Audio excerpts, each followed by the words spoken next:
Salam alaikum la famille, j'espère que tout le monde va bien. Toute petite story pour vous dire d'être au rendez-vous ce soir, c'est très important.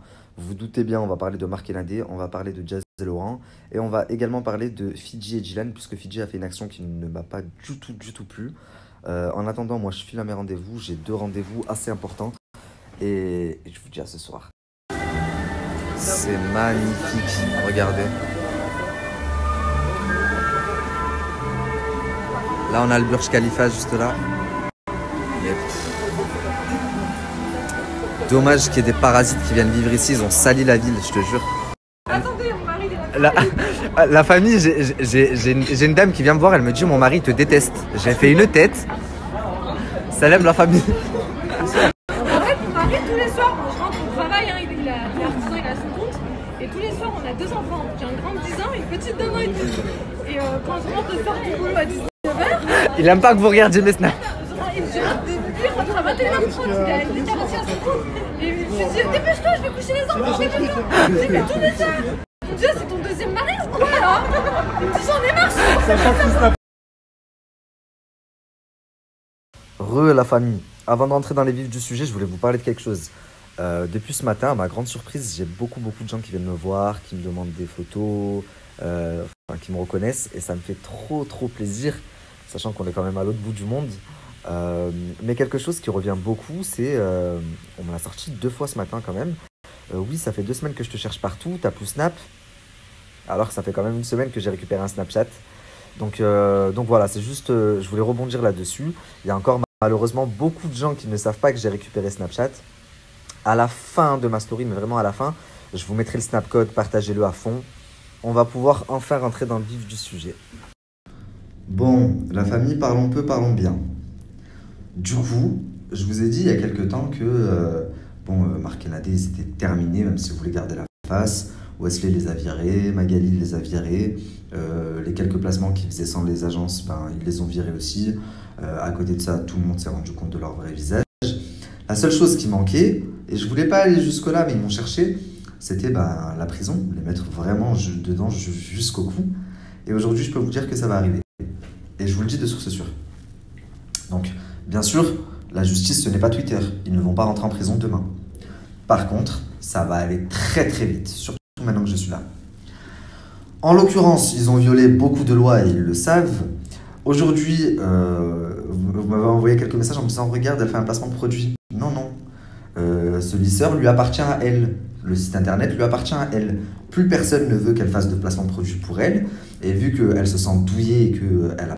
Donc là, elle se sent douillée parce qu'ils n'ont pas une thune. Il faut bien payer le loyer de la voiture parce que c'est une location à l'année. La maison, pareil. Mais là, du coup, l'année, elle va finir. Il va falloir repayer la location à l'année, repayer la maison à l'année, payer l'école. Donc, qu'est-ce qu'elle fait? Elle ouvre un site internet où elle vous vend des plaques à 90 balles alors qu'elles coûtent 10 euros. Donc déjà, c'est interdit par le pays où tu vis. Donc si tu veux revendre un produit, tu as le droit de faire du commerce, mais il faut que ce soit maximum 3 fois le prix d'achat. Or, toi, tu as fait un 10 fois le prix d'achat. Le pire, c'est que je comprends pas. Si elle avait le budget pour faire la pub à d'autres influenceurs, ça marcherait. Mais là, c'est la seule à en avoir fait la pub. Tu sais très bien que tu n'as plus d'influence, tu as tout perdu. Ça fait 1 mois que tu as créé une chaîne YouTube, tu as 100 abonnés. Ma petite sœur, elle fait mieux. Donc où est le concept? Là, rachète-toi une conduite plutôt. Parce que tu es dans une merde, tu peux pas imaginer. Encore une fois, je suis personne pour savoir. Mais au vu de tout ce que vous avez fait, et surtout au vu de ce que mon avocate m'a dit, vous allez me servir d'exemple pour tout le monde. Il faut savoir que la justice à Dubaï, ce n'est pas la justice française. Parce qu'en France, il y a toujours moyen de moyenner. On peut détourner une loi avec une juridiction, avec un adage. À Dubaï, c'est pas comme ça. La loi, c'est blanc ou noir. Donc, tu respectes pas, tu vas en prison. Et en l'occurrence, la loi, elle est très claire et très précise en ce qui concerne les jeux d'argent, en ce qui concerne les insultes sur les réseaux sociaux. Je rappelle quand même que ton mari a dit « Je vais te... ta mère, par Allah !» Et en plus, tu jures par Allah. Donc, je vous explique comment ça se passe. Quand on va déposer plainte à Dubaï, Ça a coupé. Donc je disais, quand on va porter plainte à Dubaï, le jour même, la police envoie un message au principal concerné. Et elle leur dit, voilà, une plainte a été déposée à votre encontre pour tel motif, et ils demandent une convocation. Donc voilà, ils traînent même pas, pour vous dire. Donc ça va aller très très très très vite. Et après ça, bien sûr, bon, bah, moi j'aurais apporté tous mes éléments. Après, c'est à lui de se défendre comme il peut, s'il le peut. Et verra bien qui rira le dernier. Comme je vous avais dit, vous allez pleurer toutes les larmes de votre corps. Mais vous l'avez cherché. J'ai même pas de scrupules. Alors que de base, je suis un bon gars. J'aime pas voir les gens souffrir. Mais vous, oh, je vais faire la régada. Je vais faire une fête.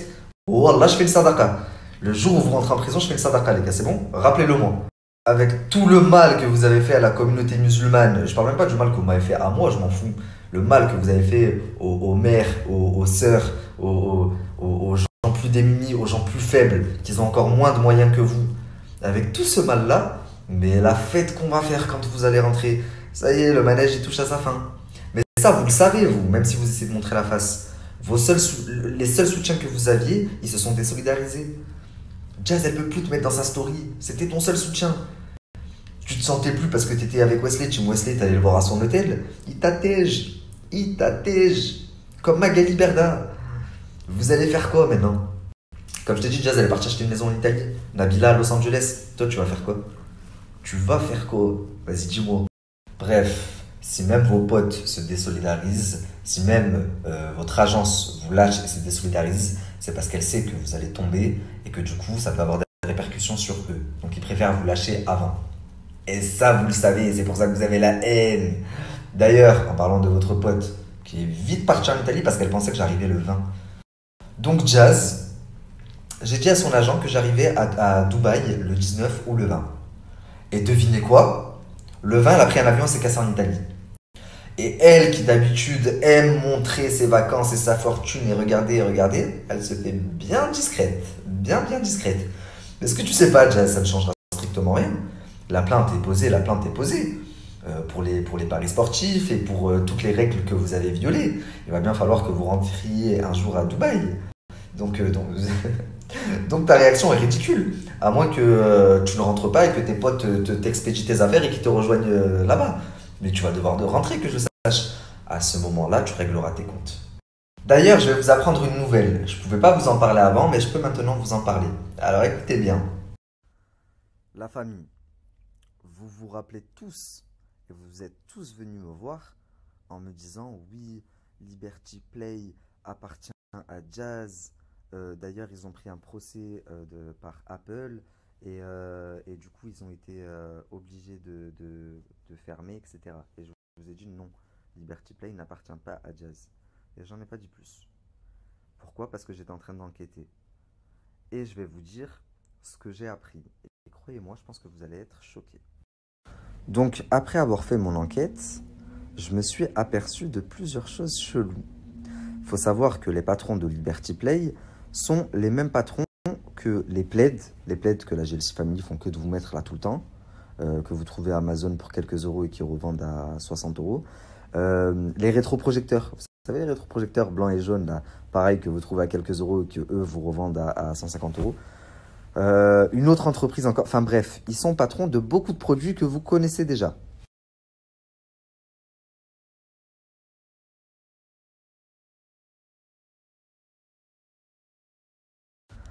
Et devinez quoi? Eh ben Liberty Play, c'est aussi exactement la même adresse. Malheureusement, le site n'existe plus, donc vous pouvez plus le vérifier. Et il y a un autre site internet aussi, je sais plus c'est quoi le produit, c'est exactement la même adresse. Je vais même aller plus loin. Dans moins d'un mois, il y a un nouveau produit qui va arriver sur le marché. Tous les influenceurs vont en faire la pub. C'est la même adresse et c'est les mêmes patrons aussi. Donc déjà, je vais vous mettre les Instagram des 3 garçons qui sont à l'origine de toutes ces marques d'arnaque. Oui, c'est de l'arnaque. Vous allez me dire le dropshipping, c'est pas d'arnaque. Oui, le dropshipping, c'est pas de l'arnaque. Par contre, quand tu prends un produit à 2 euros que tu le revends 150 euros, c'est de l'arnaque. C'est pas du dropshipping. Tu prends un produit à 5 euros, tu le revends 30 euros, c'est du dropshipping. Ok. Tu prends un produit 5 euros, tu le revends 150 euros, tu arnaques des jeunes qui sont influents et qui n'ont pas grand chose dans la tête et qui ont envie de se rapprocher de leur star et qui vont lui donner de l'argent. Alors qu'ils le voient moins cher là-bas. Mais donc, vous profitez des gens, c'est de l'abus faiblesse, c'est de l'arnaque.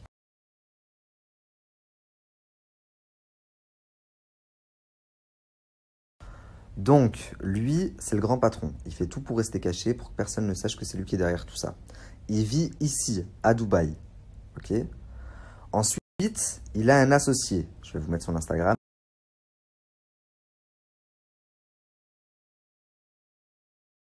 Donc là, celui que je viens de vous mettre, c'est son associé. Son associé qui a aussi sa société ici à Dubaï, mais qui habite en France et qui vit en France. Ce qui veut dire que tu es résident français, mais que tu ne payes pas tes impôts, vu que ta société est ici et que tu envoies tout ici. Donc fiscalement, tu es attaquable en France. Je ne parle pas encore de Dubaï, ça je vais y venir. Maintenant, je vais vous mettre le troisième. Et là, c'est pas un associé à eux, mais il travaille avec eux. C'est celui qui fait le lien entre le marketing, les influenceurs et les produits.